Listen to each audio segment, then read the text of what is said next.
Welcome to Biz Dev Live. My name is Cameron Toth, and I'm so excited to bring you the amazing, the fabulous Mike McAllen today. We're going to talk about the power of podcasting. If you're trying to grow your brand, you're trying to network, we're going to talk about all the reasons you need to podcast. Exciting show for you today. Hang in there with me right after the Biz Dev theme. We will be back. Biz Dev Live, weekdays at 11 Eastern Time. Biz Dev Live, weekdays at 11 Eastern Time. Biz D with C, brought to you by Cameron T. Biz D with C, brought to you by Cameron T. This is business development, not even selling it. This is intelligent. If you watch it, I promise you benefit.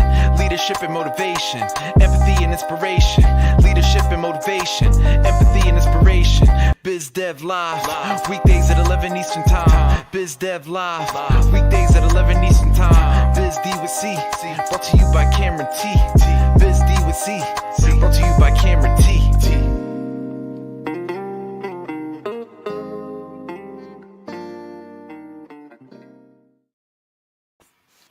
Mike McAllen is helping membership-based organizations retain and connect with association members and build revenue-generating podcasts. All right, that's the byline for Mike McAllen. This is the thing. I've known this guy since 2010. We did event camp. He did event camp in New York City. I attended, and it was amazing. And we were just talking about, before we jumped on here, about all the groundbreaking kind of tech and usage scenarios that in 2010, we were kind of playing with and having fun with, that are all being extremely implemented right now in 2020 with the current state of the world. I'm so glad to be on with Mike McAllen today. Mike, welcome to the show. Thank you, Mr. Toth. I appreciate the opportunity to talk to you. Oh my goodness. Yeah, it is funny you talk about that event camp, because I remember we were live streaming then, and it was like, that was so funny. Like, and we're up at the top floor, and I had a ISDN cable that went to my computer, and I ran it down the stairwell to the bottom, because the only place they had an ISDN was at the front desk that they'd plug in. And I remember we did that at, do you remember the name of the hotel? I can't remember the name of it. It was a cool little hotel. Yeah, it was like, I feel like there was a street name in it. I got to look it up now. Now it's bugging me. But Yeah. We were there because I think it was one of the few places that was like wired and had like some Wi-Fi capability at that time. It was a sort of an interesting spot. And I remember, like, in addition to like all of the fun technical aspects, I remember the Brant Kruger with like the little robot with the photos and all that kind of stuff, and the lights, really, really fun stuff. But we also had like singing waiters there. So you had like the three waiters. The really true, like, hybrid fun stuff, live mix with the digital, all smashed together. Was really fun. So Mike, tell everybody what you're doing right now. I really want to bring people up to speed, like, with all the services that you kind of offer and the things that you do, and then we'll dive into the history. So, like back then when I was doing when we did that event camp, I had a podcast which I had started. So I did a podcast for 10 years, and it was a weekly podcast about the meetings and events industry. And then since then, I started producing podcasts for different people, helping people through it. And I just shifted my whole business from events and meetings production to doing podcasting. And so that's what I'm doing now. I'm producing podcasts for associations, and then I'm also doing them for a lot of businesses too, and individuals. So that's kind of where I'm at right now. Oh, that's great. And I want to dig into a little history. We got questions. I love that Paul, who was also involved in that community at that time, he put in a question. We got some great feedback on LinkedIn. So I'm excited to jump into that stuff. But I want to talk to you about the reason why you're doing podcasts, why you're passionate about doing podcasts. How did it all come along? How did you end up? You're Oakland-based guy, so thank you for doing this earlier. It's 11 a.m. here, but 8 a.m. Your time. So thank you for doing that, by the way. Yeah, no, it's okay. I'm an early riser anyway. It's fine. I get up early every day, so I was up. I've already been up for a couple hours, so I'm all ready to go. Yeah. All right. So you were in New York City 2010. How did you get into this kind of wild ride of the technical stuff? What's driven your passion along those lines and got you into the industry? Okay, so I shifted out of the event stuff because I was basically burnt out with that. God, when you come to my face only, then I can't. It's hard for me to talk to you. I want to talk to you. You got to look into the. Come on, man. You're a podcaster. Look into the camera. You're not No, I do audio only. You can see I have this face. I only do audio. So, all right.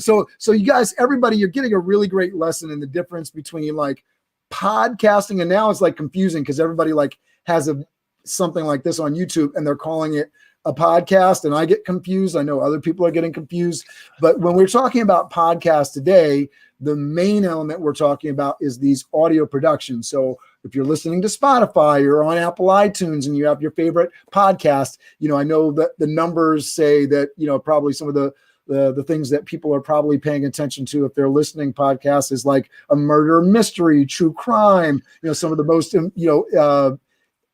listen to podcasts on that. For me, it's Robin Hood Snacks Daily is my favorite financial snack, and I go out and I work out. I listen to that every day, so that sort of speaks on topic for what we're talking about today. Why you need to be doing a podcast, because people are putting this into their daily habits. But when you're doing video, you got to look into that camera and not look at the computer screen, because if you look into the camera, you are looking at the people that are looking at you, and you're making eye contact. Yeah. So the podcast space is really like, it doesn't really matter the name of the podcast because it really comes from RSS feeds, which are basically really simple syndication, which just means every time I publish an episode, you will get it automatically. In that case, it's like nowadays it's like Spotify is the big one too, and it's basically a streaming service. So things are kind of changing and evolving. I don't think people should get hung up on the podcast name, but doing a podcast, which I found with my old business, I did the meetings podcast. I really didn't care if anyone listens to it. My big plan with it was to build my own brand, and I could talk to anybody I wanted to. So that really, so I could, if I wanted to work with McAllen and Toth, I would say, hey, you want to come on my podcast? And then they would say, what the hell's a podcast? And I would say, oh, it's an internet radio show, basically thing. But my whole game when I started it was just to be able to talk to that person for an hour. That was really it. No, it is, it's been big as I've started this show, just to sort of speak to that experience. I get the opportunity to broadcast and, build this Biz Dev Live brand. And I get really focused attention with people that probably wouldn't give me that time in any other way, right? They wouldn't book an hour of their day to tell me their story and share their life with me and treat me seriously. And that sounds funny, but it's absolutely the possibility when you have a podcast and are offering exposure to somebody else. It's, there's a lot of talk on this, servant leadership, but you're giving by creating this opportunity for somebody to get the exposure, and you do an exchange, and part of the gift of that is that attention. So I absolutely agree with that. Talk to us about, how you got into like the technical side of things. Obviously you're very much a techie, you're producing the podcast, you're somebody that knows the ins and outs of audio and streaming and getting it all together. How did you get interested in all that? Why? The very first thing was I heard about this thing, a podcast, and it was like, I live in the Bay Area, San Francisco Bay Area, and I happened to chatting with these guys that were talking about Adam Curry, who was like the VJ on MTV. You're probably too young to remember that, but it was like he was the big deal then. But he had started this technology with this other guy, Dave Weiner, and they had started. And so I started listening to these podcasts. Oh, that's a great idea, because at the same time, I still remember this, that there was an event that I was working on. It was a sales event for this pharmaceutical company. And some other budget went crazy until they knocked off a bunch of their attendees. So their attendees couldn't come. Then we talked about, why don't we, in our meeting, I said, why don't we video then everything? And so you could show that to them later. They were like, we don't have the budget for the video to do that. So I was like, then I was thinking about the podcast, like, well, why don't you record them audio and record the audio and then share, a private podcast with them so they could just listen to them. And of course, then the whole thing about podcasts, they didn't know what it was at that time. So that's kind of how I got into it, because I thought, oh, here's a thing that we could do for all of our events, is add this thing where they could share these sessions. Because I always thought, like, you build a big event, you do all this work, you build the stage, you do all this work for these, that little time, that content just kind of goes away in a way, So that was why I got into it to start out with. Then I started my own, just because I could. Then I just saw, oh, why am I not doing this myself? And my thought was, okay, like I already said, was like, I just want to talk to these people. But then I would also do stuff that I found was interesting. I'd talk about it. And then I had some people, a guy who worked for a third party events company, doing like all the logistical stuff. And then a guy who was an AV guy who was just all about AV. And then we'd have a round table and we would talk about it, talk about event stuff. And so that really worked well. And you would look at it like, and then they were like, well, only like 10 people are listening to this podcast. But I was just like, 10 people are downloading it like a day. And it was like 10 people a day. It's, that's, now you look at these podcasts, they're giant. But when we were sitting there, I was just all like, well, you could get 10 people in a room every day listening to you. That's pretty good, right? I mean, that's what I think now. Even when people say, no one's listening to my podcast. Well, how many people are downloading it? Okay, I only got 100 downloads on this episode. That's 100 people that listen to you. So it's like, you got to get out of the mindset of like, I'm Joe Rogan, I have to have like 8 gazillion emails. That's what I have in front of me.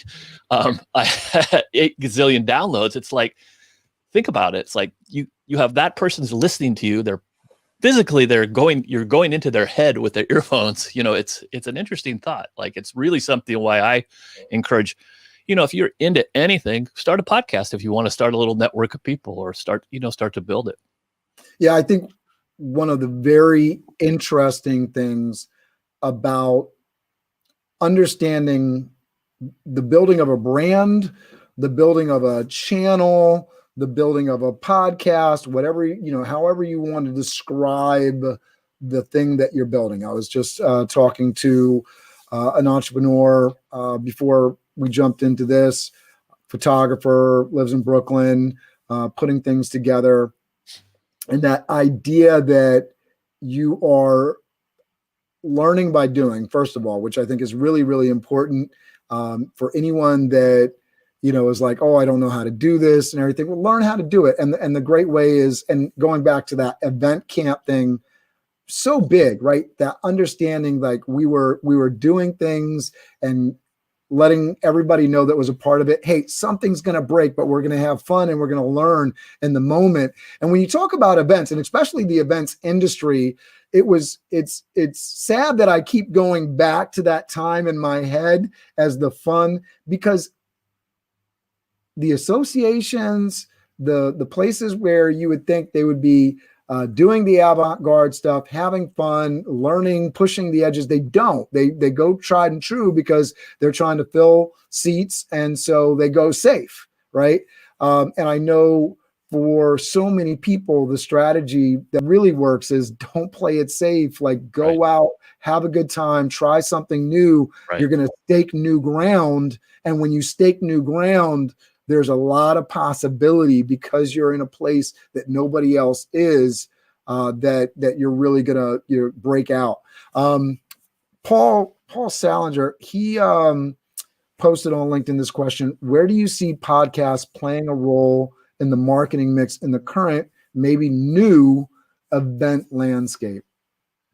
I think, well, hi, Paul. Nice to see you. Paul lives like 5 blocks from me here. Or he lives right. In fact, I'm always around down where he lives. Anyway, hi, Paul. He talking about the events landscape. I just think there's just so much to do with content. Like, so what we're doing basically for our and let me stop, because this goes back to what you were saying before, and I sort of took us off of that. But the idea that when you do an event, that you can repackage and repurpose that content. But if you don't have a strategy in place, where does that content go? I just wanted to set that up as you were jumping into this, because I think that's really important. Yeah. And Paul was at event camp. Yeah, absolutely. Which is interesting. I was just going to say, like, in a real world thing, which we're doing right now with the associations, is that they're we've launched a few podcasts from different associations where they go to the event, but they have all their influencers from their industry right there. So they can set up, well, what we're doing is setting up another stage, and we're just interviewing them on the smaller stage and using those as podcast episodes, which is one thing. So you can start to, after the event, people can it's kind of a more of a way to be like that they were there, and they don't want to miss it next time. And then you can also build up to the event, building on podcast, do some podcasts, creative podcasts up to the time of the event. So you can start promoting your event beforehand. That's kind of the marketing of it. You can market your event beforehand because podcasts are getting so popular, people are listening to them like crazy. So I think that's one way. Yeah, I think the shareability of it, right? So you had a great experience at the event. You listened to such and such thought leader. You were captive in the audience, and there's something great. And then they're able to say, hey, if you thought this was something worth sharing, you're going to have access to this. So you're going to have a way to talk to somebody that maybe you want to talk to, because there's going to be some valuable information that you heard at this event that you can share with somebody. And I love that piece of it. And it goes back to the networking aspect of it. Mm-hmm. In terms of, because we have so many virtual events right now. So if you're somebody in the virtual events area and you're like peering into the world and looking for something to attend, it just feels like it's overwhelming how many networking things and webinars and demos and all this kind of stuff. So kind of taking the amount of stuff out there, where do you see that sort of in the podcasting thing? How can podcasting be the differentiator there? Well, podcasting can be you can repurpose your content that you're doing and all this virtual stuff. But the main thing I think is that you're not sitting at your computer watching a screen when it's audio podcasting. Literally you can be doing anything and listen to a podcast. Like I used to swim before COVID at the club that I went to, and I would swim for an hour, and I had a waterproof Walkman, which the Walkman now, I don't know if you remember the Walkman camera. They are now for swimming. They are swimming. They're a little MP3 player. So you can literally listen to podcasts anywhere you are, where you're standing in line, working in the garden, like you said, at the gym, it's walking the dog. It's a lot of time. You can still consume the content, but you're not, again, on your, on a Zoom call or whatever, as we all are all day long, which I am all day long today. I have a Zoom call like every hour, like till like 2. So it's kind of, I get what you're saying. It's just like, so that's what I like about the audio too, is I can get out of here, get out of my seat, walk around and listen to still consume whatever. So it is a way to repurpose things too. So if you do a Zoom call, you do anything you're doing, you just rip the audio, make a podcast out of it, edit all the crap out, and make sure it's like concise, because people don't have time to be hearing about what you had for breakfast kind of thing. So, because I want to dive deeper into this, what are some of because I think everybody wants to kind of understand the bottom line, right? So I'm going to invest in doing this podcast. Okay, I hear you, Mike. Yeah, it's a networking opportunity. I'll get exposure. But if I'm busy, right? Because I think one of the things that we talked about before we jumped on here was it takes time, especially if you want to be consistent. I forget what the statistic is, but like I think you were talking to me about this as we were talking about repurposing the content from BizDev Live episodes.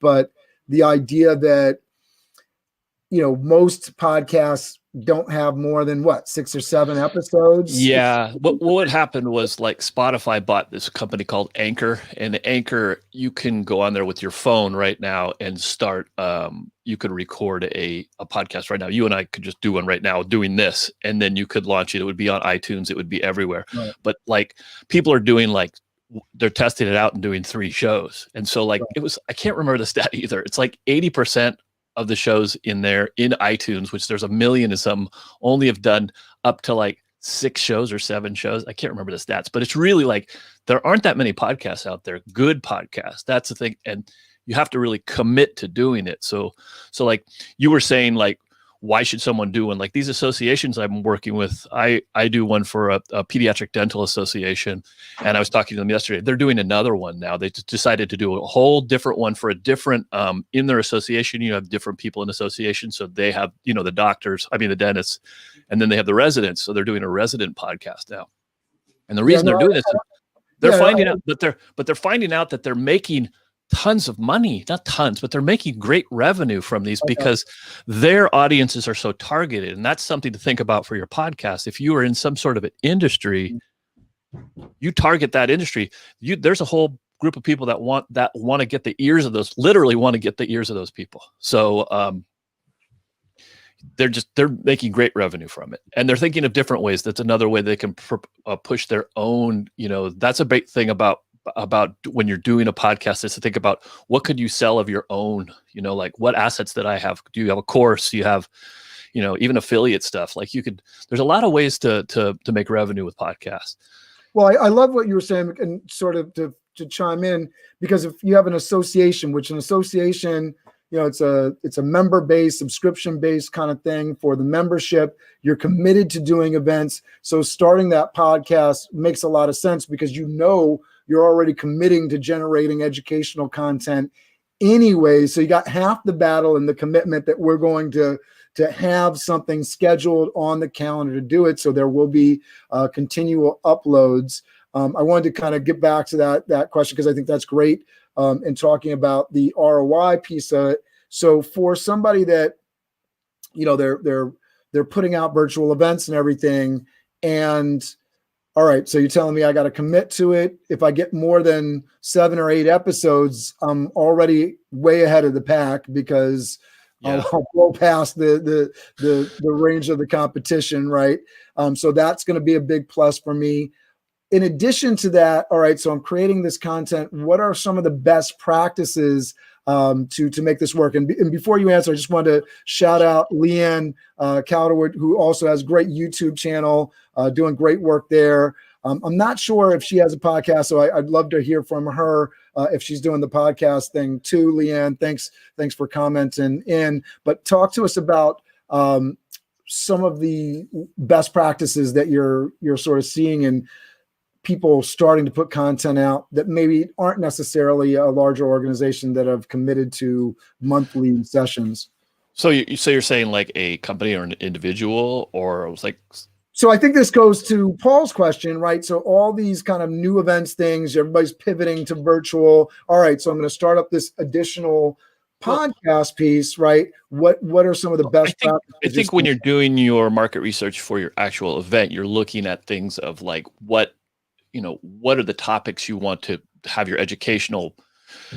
Podcast should be, educational, entertaining, or, just informative. So you're looking at if you look at your event and see what topics, which ones are really, people are really interested, which one of those breakouts is completely blown out, right? You can start to think, okay, we need to do some podcasts on that. So you can start to give your audience what they want. I think it's an easy way to, not easy, but it's just a great way to give your audience what they want. And that's just the key to it all, right? So you're looking for topics, is that answering your question at all? Yeah, I think so. Because I know that, we hear about these ways that you can gain revenue. I think staying front and center, like that's like the bottom line basis of social media is, you're out there, you're networking, you're building connections, you're building relationships. How do you stay front and center with people?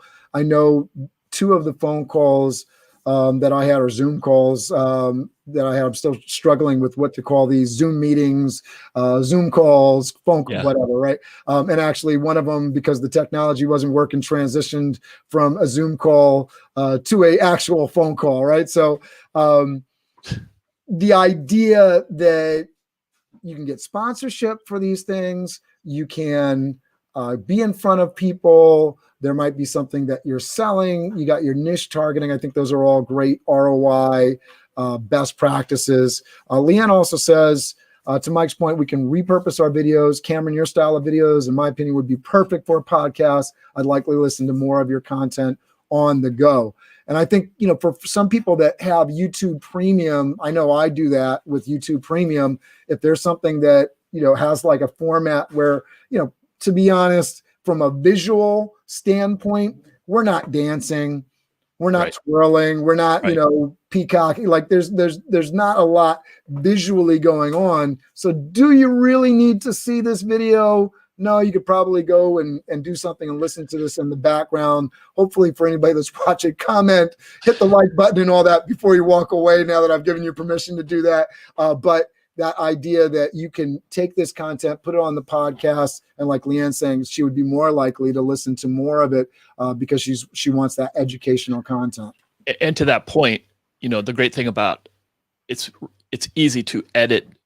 You can rip the audio from our conversation right now. We can cut out all the stuff we don't want. We could make, you know, probably 20 podcasts out of this conversation, just maybe not 20, but you know, you could answer questions and have that as your podcast. It could be little bite-sized chunks of podcasts. People don't have time sometimes. The great thing about podcasts is you can stop and start them, so you don't have to listen to the whole thing, you know, the whole on-demand kind of thing. But it is a great way to repurpose stuff, like, because the video, you don't want to sit through everything. You might want to just, you know, so you can and I always tell people, just be merciless with your editing of your audio. Just cut, you know, do they really want to hear this? And that comes kind of what we do with our clients is we build an avatar with them.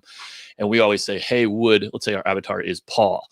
And we would make, you know, whoever the client is, you make a picture, you actually have a picture of that person and you say, that's Paul. And everything that we do, would Paul like it, you know? And so if you're editing your podcast, you kind of go, Paul wouldn't care about this, you know, this doesn't help Paul. And that's the stuff you could really cut out of a repurposed video like this, you know. Yeah, you could cut out everything that I've said so far and you could just talk. Probably be way more interesting. I love the idea, and one of the things that sort of held me back, and we talked about this, one of the things that's held me back from launching a podcast, because I got on Anchor. For anybody that, you know, wants to, you know, start a podcast today, I think it's fairly accessible. You can go to Anchor, you can go to Stitcher, upload your audio, and I think I don't know all the details in terms of how it populates like Spotify and iTunes and the cost involved and all that, but it isn't that complicated if you just start on your own, right? Right. There are, I think, best practices, and it gets into what you're talking about, getting down to the very sharpest content. You know, I just kind of quickly Googled it. I think about 20 minutes is probably one of those best practices, solid content, you know, for like daily consumption, that sort of thing. Right. Yeah. But the biggest podcasts are like more than 2 hours long. Right. I mean, that's the weird thing about it. And it is the stop and start thing, but sorry, I didn't mean to interrupt you, but like, absolutely. It's really what you can test your audience with the podcast and figure out what exactly, how long they want, you know, what works best.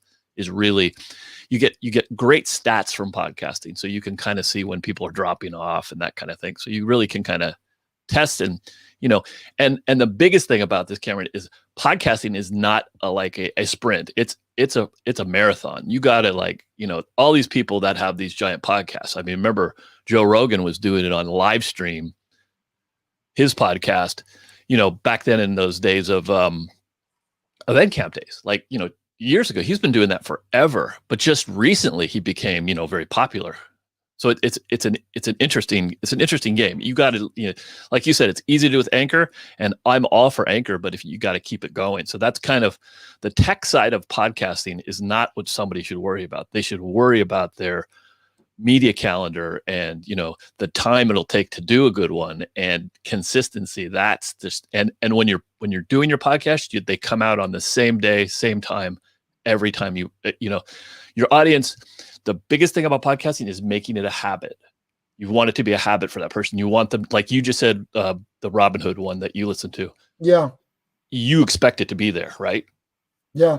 And if it's not there, you're like, what the hell, you know? No, so, I've literally, let me say, I have literally gotten up in the morning because, and you know, I've gotten into like how they do their show. They record it the day before and everything. So I literally, if I'm up, because I'm up, you know, 5 a.m. I have a 5 a.m. group that I meet with. We talk about our wins and you know, 3 action items today that I'm jumping out the door at 6 a.m. to get into the exercise. I get on the phone, hit the app. If today's podcast, the one that's supposed to be there for today. I'll sit there and like, if it's not there, like refresh. Yeah. It's so funny, but Yeah. it's That's the important thing Yeah. about it. Like when you're going to do it, it's kind of coming up with the topics that you want to do. I mean, we have a full on kind of a market research thing we do with our association clients for them to talk to who the people they talk to first before there's no tech talk for months before, not months, but for a while. It's like putting on an event. There's all this stuff you have to do before you even hit that record button. So that's just like, figuring out who your audience is, the topics, and finding out who your host is going to be is a big one because they're going to be the voice of your industry, right? So that's a huge thing. And then, talking to your sponsors too, because why not start your podcast with already making revenue? It's like they're going to, and get them on board. Get everybody on board is what I always like to say. So if you're going to do a podcast, even if it was, I'm going to do one, I would be talking to different people who my audience is right first. I would go, to Cameron, like, what would you want to hear? You're interested in doing a podcast. Let's say I'm doing on a podcasting. What would you want? I would, you have to do your, the groundwork beforehand before doing anything, and then stick to it and make it that habit. Cause like I said, again, I can't stress it. It's a marathon to make a really good podcast. Yeah. And it's really interesting. I want to bring up Joe Rogan. I'm going to put a pin in that just to mention Leanne Calderwood's comment here. Okay, Cameron, Q1, you and me, let's figure this out. We have one guide. We have 80% of the tech. That's my challenge to you. So I'm totally on board, Leanne. We're definitely going to get the podcast. And both of you guys have it down. Like, I watched both of your stuff on. It's like you guys have it down already. So you guys have the hard work is actually, kind of done. You already kind of know your audiences. You know who you're going after to get on your shows. She's amazing at her like courses and stuff too that she's been doing, Leanne. Yeah, no, she's fabulous. Definitely somebody I look up to. I'm like, oh man, she's really doing it. But it goes back to what you were saying before.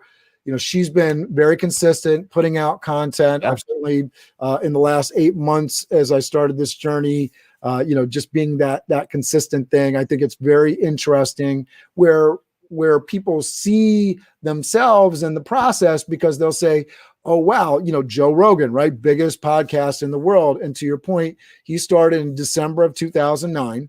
So, officially like 11-year anniversary right now. So, it is, if you want to be there, it only takes you 11 years, right? And then 11 years from now, Spotify or whatever the next big thing buys your podcast for whatever millions of dollars, but it only takes you 11 years. Can you commit, that time, right? Yeah. I think that's really important, is that understanding of the commitment, the consistency that goes into it. You talked about sponsors, right? So what is sort of some of the best practices? I don't have any sponsors. So anybody that's watching, hey, we're definitely open to that. But I also started my content sort of finding myself and wasn't really trying to. I'm building my brand. But as people are sort of seeing what their audience is and with associations and that sort of thing, how should they go after making sure that they can monetize with sponsorship? What's some of the best practices there? I think sponsorship is very difficult for a lot of people. I mean, when I did the Meetings podcast, I had my own company as the sponsor, and it was that I think that works for a lot of people. Like you said, you're building your brand. Having your own company as being a sponsor is a great thing. If you can sell any kind of products or services along with your podcast, the best way to make money. I mean, podcasting is takes the radio model of CPM, so it's cost per thousand. Most people don't.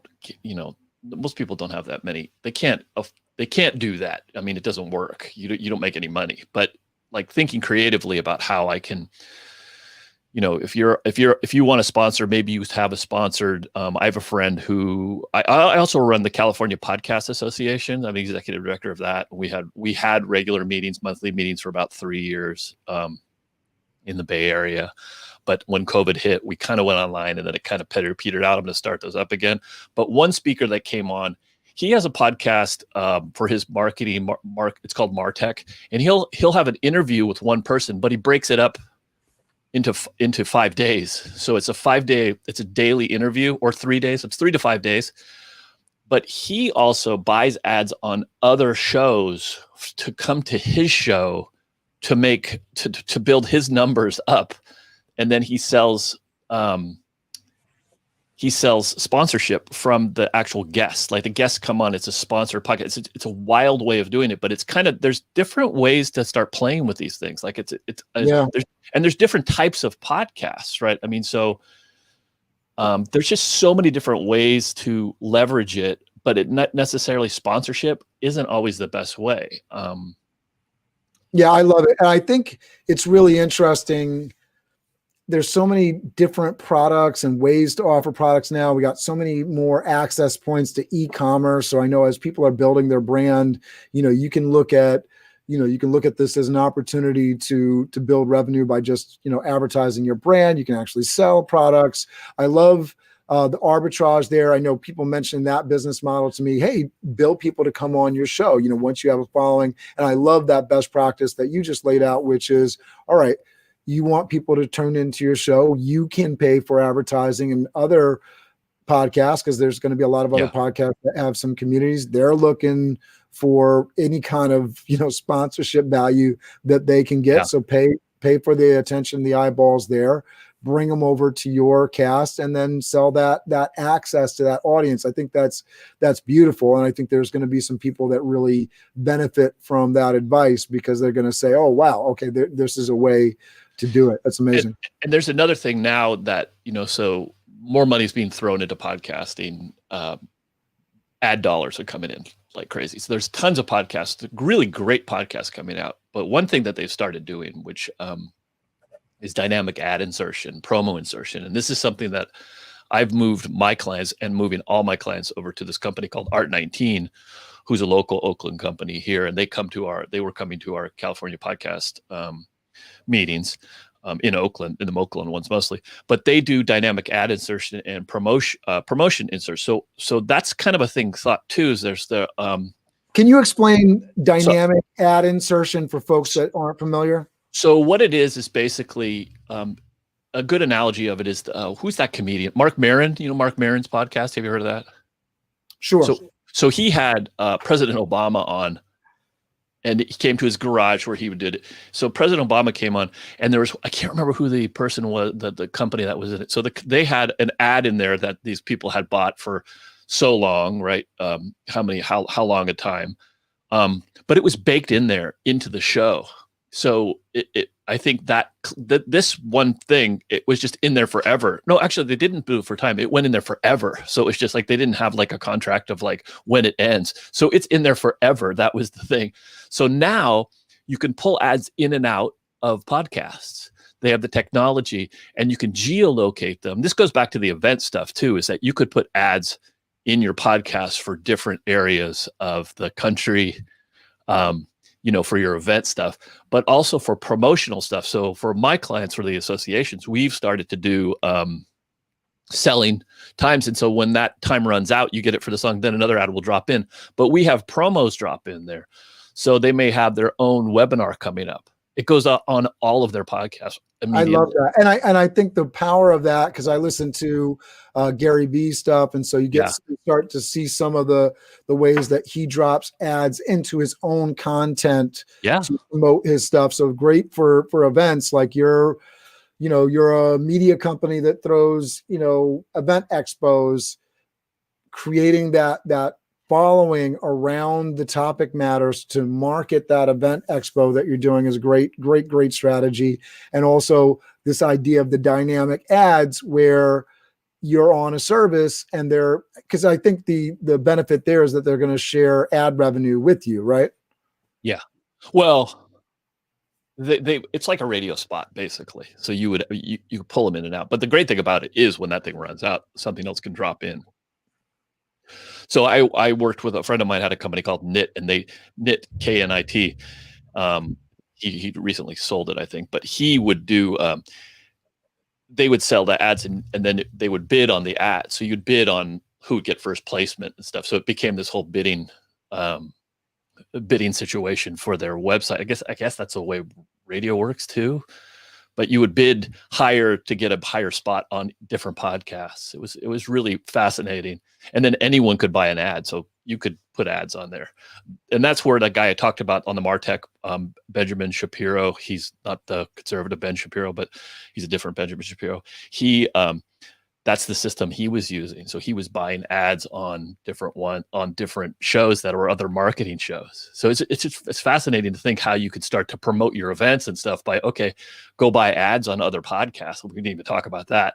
It's like, you may not even want to start a podcast. You may want to just start doing ads on podcasts because it's an affordable way to get in front of your audience too. So yeah, I love that. I think it's such a great arbitrage. It's such a Wild Westy kind of thing right now. There's just all kinds of things you can do. So if you're kind of a hustler with your business and your branding, it's like, maybe not do a podcast, maybe try and get on other people's podcasts.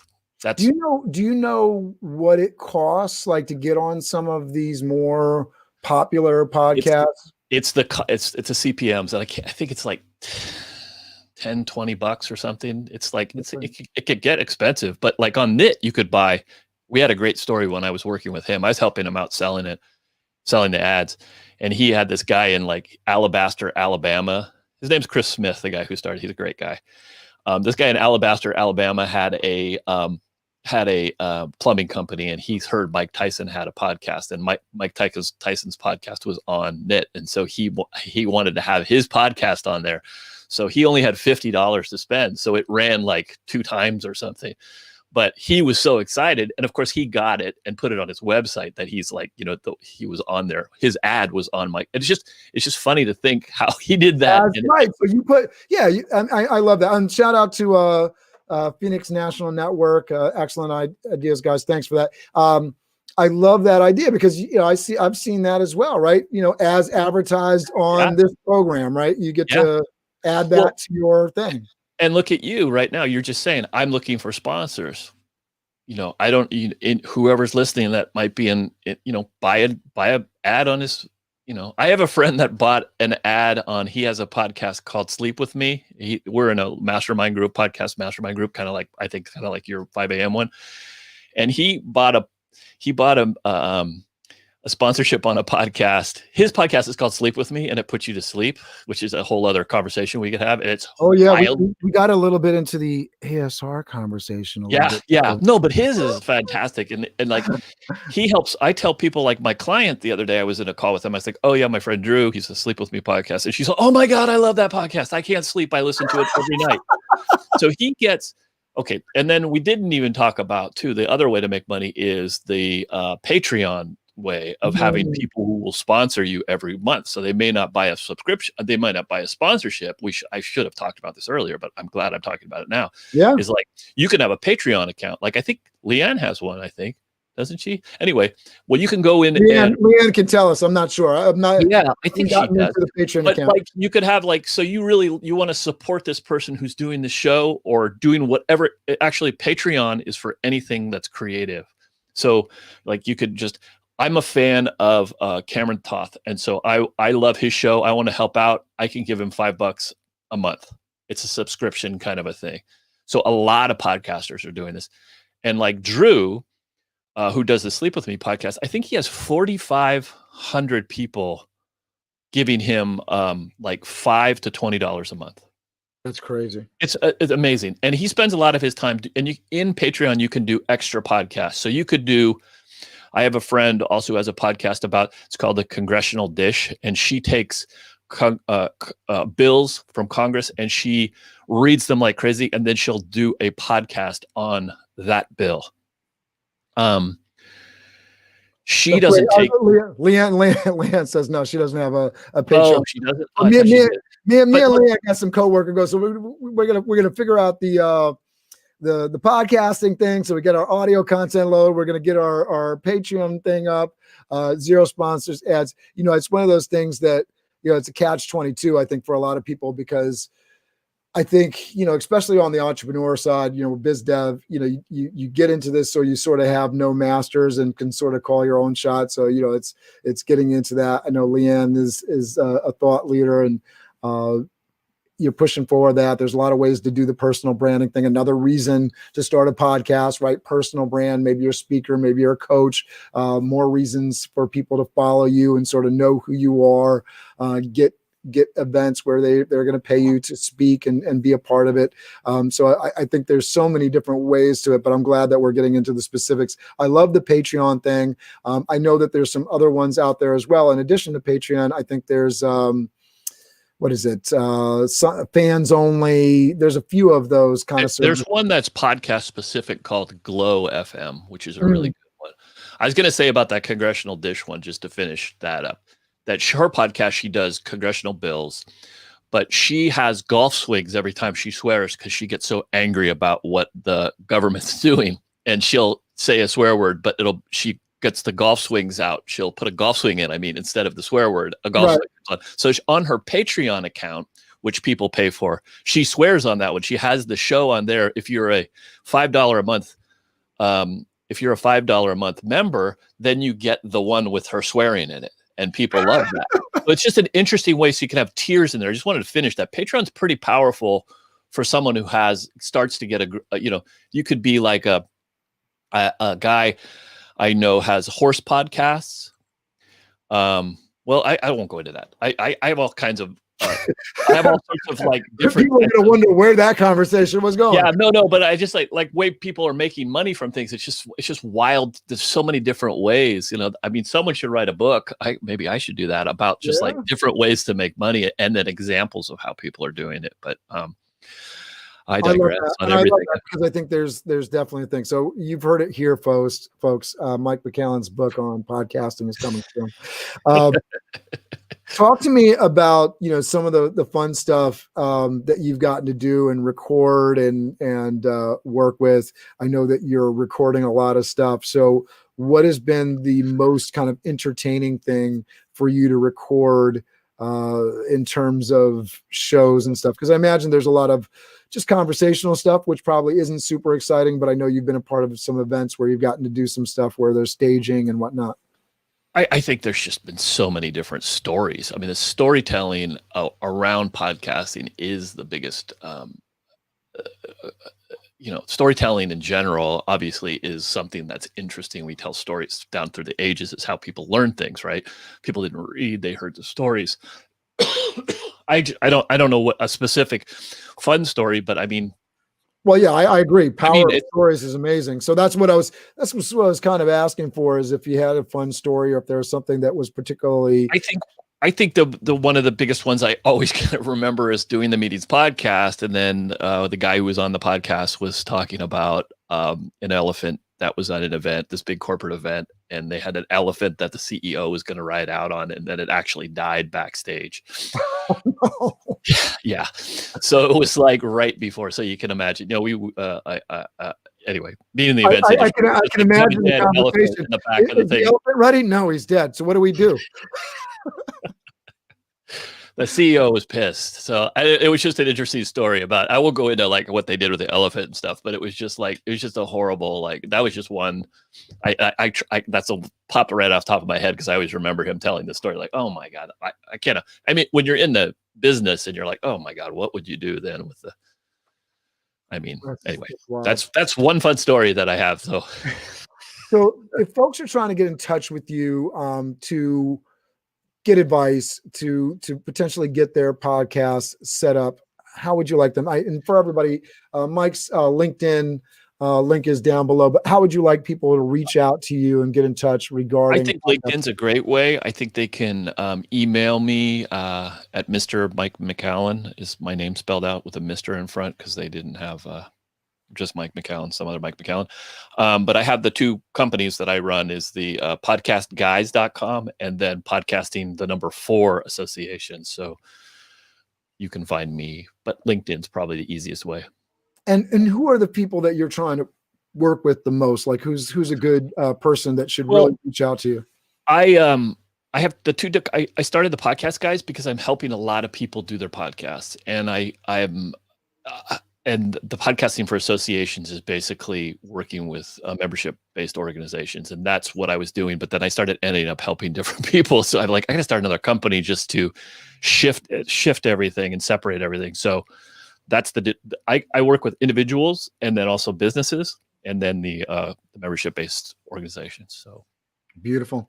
I'm happy to help anybody too. If anybody has any questions about resources, and then there's always the technical stuff, like what microphone should I buy? And, there's this, you could go down that rabbit hole of stuff, but I just think people should just get started with, you can start with Anchor, do a test podcast on Anchor and just start your thing with that. And then when it's like anything else, Cameron, you got a Macintosh in front of you, you can make movies, you can do anything with it, so it's like, it matters how much time you have, the resources that you have. We didn't get into that whole thing about like what it takes to put a podcast together, but it's like, well, we got time. So if you want to jump into some of that stuff, what I will say from my end of it is I think a big important piece to productivity, right? So you want to jump into podcasting, you want to jump into doing a YouTube show. The big thing that has really helped me is understanding what I'm comfortable with and what I'm not comfortable with. So staying within my comfort zone. So for YouTube, one of the reasons that we're live today is that live is easier for me because the post editing was complicated. I don't have a background in I agree.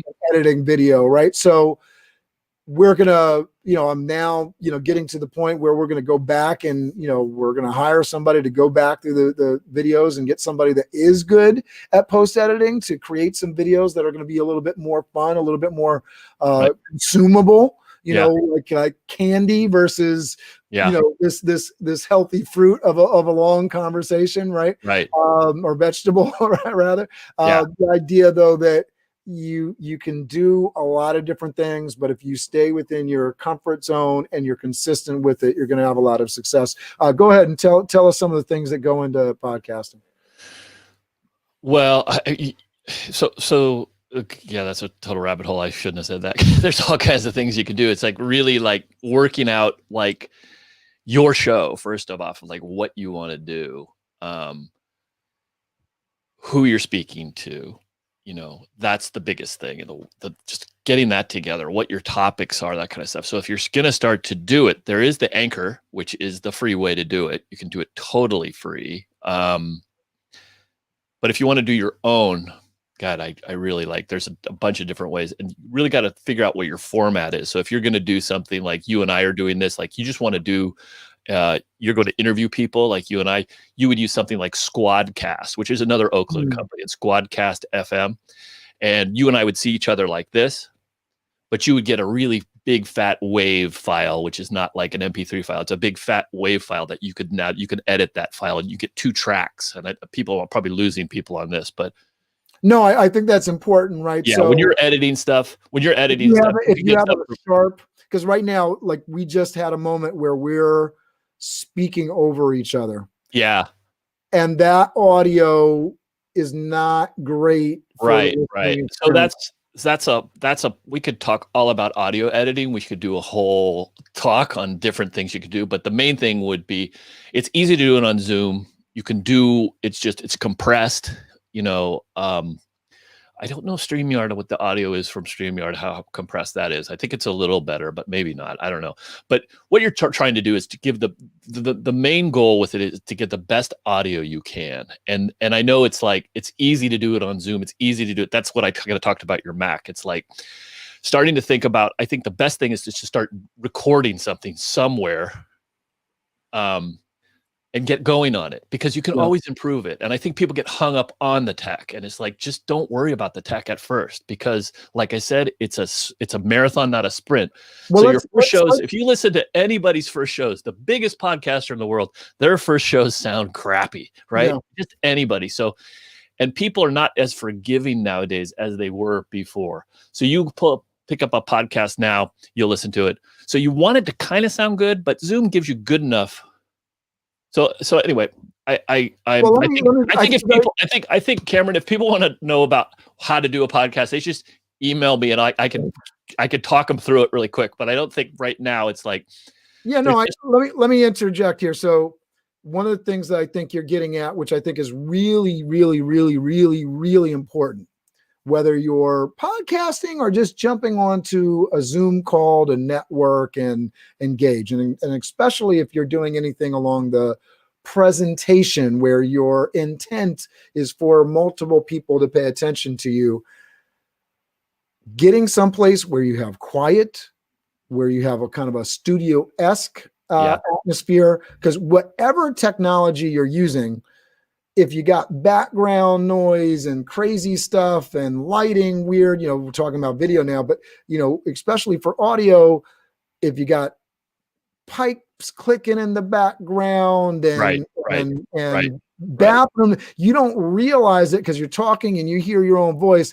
but that microphone is going to capture a lot more than you probably want it to. So having that piece to it. So just getting those kind of basics down, I think, is really important. When I started doing the show, which, I'm afraid to even go back and look at some of the stuff that I started doing, but I didn't have a Yeti. I'm using a Yeti microphone right now. I didn't have a ring light. I didn't have another light source over here to eliminate the shadows. Like, you get better by doing it. You go back, you look, you say, okay, I see it now. So very much to the point of what you're saying, don't sweat it. Focus on the basics, get better one step at a time. And it does get very much easier because you get your system and process down. Yeah. I think buying a microphone that's a USB microphone that's like this one, I think it was like maybe $100. It's an ATR 2020 kind of a thing. That plugs into your computer with a USB. That alone will make you leaps above. And always use headphones. I know we're not right now, but it's like you should use headphones when you're recording audio, so you don't catch anything else back and forth. Right. So okay. So like you get less vibration. You don't pick up anything else. Like they have the noise canceling in StreamYard and other ones, but to get a really good audio feed, you should always wear headphones. Everybody should have headphones on. So it's just, which is why when you see like Joe Rogan and all these very professional, they always have the headphones. I think that's great information. So everybody go to that LinkedIn link down below, connect with Mike McAllen off to the side on Facebook. Happy to help anybody. So just send me a message and I can, answer your questions. All right. So I'm going to let you say the websites one more time, let people know where to go, and then I will play us off with the BizDev theme. Mike, thank you so much for being on the show. Thank you, Cameron. It was great talking to you. Podcasting for Associations, which is podcasting for the number 4 associations, and then the Podcast Guys, which is thepodcastguys.com. Mike, you're awesome. BizDev Live, weekdays at 11 Eastern Time. BizDev Live, weekdays at 11 Eastern Time. BizD with C, brought to you by Cameron T. BizD with C, brought to you by Cameron T. This is business development, not even selling it. This is intelligent. If you watch it, I promise you benefit. Leadership and motivation, empathy and inspiration. Leadership and motivation, empathy and inspiration. BizDev Live, weekdays at 11 Eastern Time. BizDev Live, weekdays at 11 Eastern Time. BizD with C, brought to you by Cameron T. BizD with C.